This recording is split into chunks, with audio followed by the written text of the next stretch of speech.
Grabe, parehas kayo ng best friend mo. Ha? Patay. Patay na negosyo ng banatain nito. Bibitawan na yung banatain yan. Wala na. So, for the next hearing, we anticipate that we will be hearing the stand and opinions of various concerned agencies. Primary dito ang DOJ at saka DFA, perhaps OSG as well. Nako, kay Buloy, pinagpaplanuhan ka na daw ng Kongreso na hindi sila papayag na hindi ka ma-extradite. Ouch! Ouch! Ouch!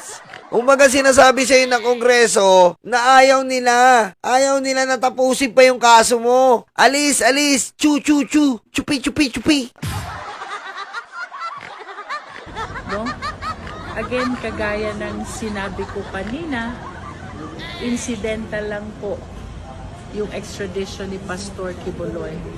What is primary here is our duty to respond to our mandate.